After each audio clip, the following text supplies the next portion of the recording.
Tem duas maneiras de nós utilizarmos JavaScript. Uma é através da tag HTML script, em algum lugar do código nas páginas HTML, e escrever os nossos códigos de JavaScript dentro dessa tag. A outra maneira é utilizando um arquivo só para isso. Esse arquivo deve possuir extensão JS e ser salvo na pasta static, junto com as imagens. Essa segunda maneira é como nós iremos fazer esse projeto. Inclusive, daqui a algum tempo, nós vamos retirar todos os parâmetros style das tags HTML e criar um arquivo de extensão CSS somente para escrever essas estilizações. Do mesmo jeito que nós vamos fazer com o arquivo JavaScript agora, esse arquivo de regras CSS será salvo na pasta static. Tudo isso para organização de leitura do código, para entendimento de terceiros e até mesmo nosso no futuro, quando esquecermos de tudo isso que estamos fazendo. Então, na pasta static, dentro da pasta com o mesmo nome da nossa aplicação, nós vamos criar um arquivo que vai ter o mesmo nome da aplicação, porém com extensão JS. O fato de utilizarmos um arquivo exclusivo para escrever JavaScript não vai nos impedir de ter que utilizar a tag script, mas também não vamos deixá-la enorme. Nós precisamos utilizá-la apenas para referenciar o arquivo JavaScript que acabamos de criar. E como tudo de referência que estamos fazendo até aqui, o local onde vamos fazer a menção desse arquivo é na tag head do nosso arquivo modelo, o arquivo layout, embaixo da última tag que adicionamos, isso é, embaixo da tag relativa à utilização do Bootstrap. Nós vamos abrir uma tag script e utilizar o parâmetro source para dizer o caminho onde está o arquivo. A primeira coisa que nós vamos escrever no arquivo JS é adicionar um escutador de eventos, chamado Event Listener, que vai ter como primeiro parâmetro DOM Content Loaded, para dizer que sempre que o conteúdo do nosso Document Object Model, nossa DOM, for lido, a função anônima, ou seja, uma função que não vamos precisar atribuir nome, vai chamar tudo que tiver dentro desse par de chaves.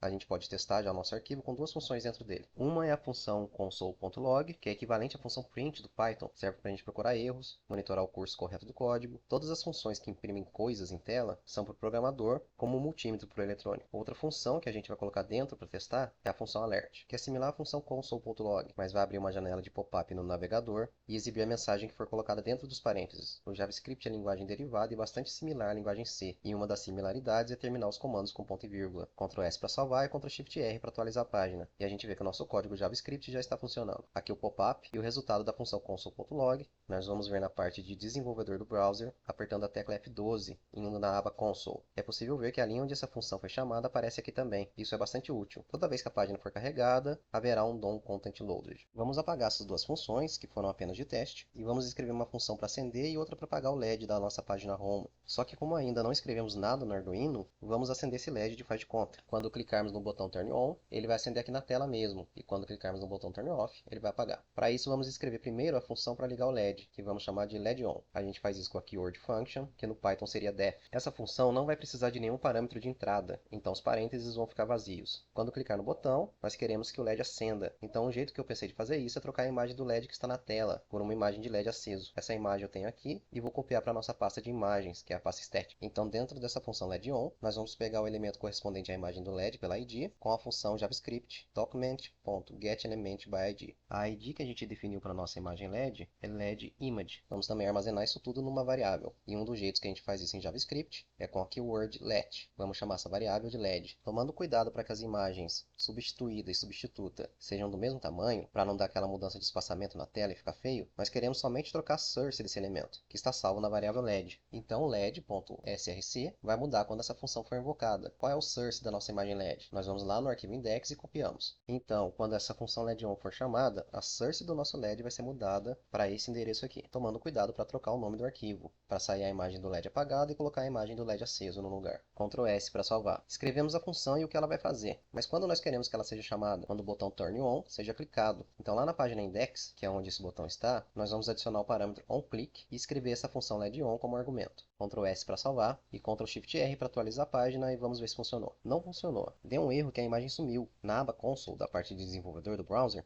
nós vemos que a imagem não foi encontrada, mas o endereço que nós passamos está correto. Onde será que estaria o problema então? Essa é a principal utilidade da função console.log, descobrir como se fosse medir as coisas no nosso código. Para entender o que está acontecendo, antes de tentar substituir a imagem, vamos imprimir o parâmetro source dela, para ver como a aplicação web enxerga o endereço da imagem original. A gente vai utilizar uma simbologia levemente diferente aqui, que são as backticks, nosso acento grave, o de crase. As backticks servem para a gente imprimir um misto de conteúdo literal e valor dentro de variável. Então nós vamos colocar tudo que é literal dentro das backticks normalmente, e o que for valor indireto passado por variável vai ficar dentro das chaves, precedidas pelo caractere $sign. Vamos tentar saber como essa página web enxerga o caminho da imagem. Ctrl S para salvar e Ctrl Shift R para atualizar a página. A gente aperta o botão Turn On e vai gerar um erro. Ok, a gente já sabia disso. Mas vamos reparar no padrão do endereço do caminho da imagem. Está diferente do método Jinja que utilizamos para escrever nossas páginas páginas HTML e também como tentamos colocar no JavaScript. E dá até para entender o endereço que está aqui. Está o endereço da nossa aplicação, que atualmente é o localhost, na pasta estética e na pasta com o mesmo nome da nossa aplicação. E por fim, o nome do arquivo. O que nós fazemos então é copiar esse endereço para atribuir como source quando a função for chamada, trocando o arquivo de imagem. Ctrl S para salvar e Ctrl Shift R para atualizar a página. E vamos ver se deu certo.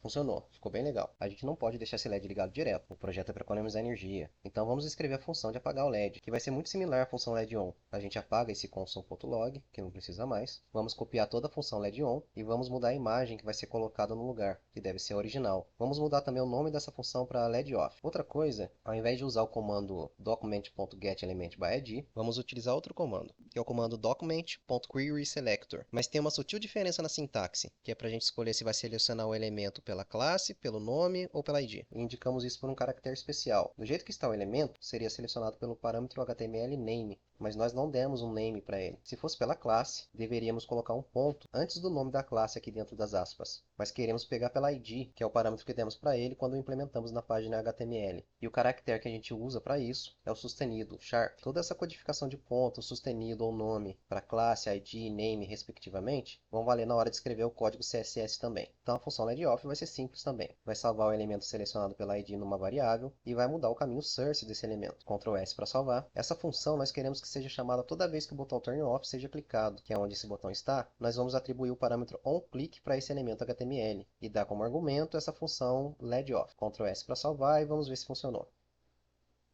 Ficaram bem charmosos nossos botões interagindo com o LED. No próximo vídeo nós vamos escrever o código para o Arduino ligar e desligar o LED, que vai interagir com a nossa aplicação web.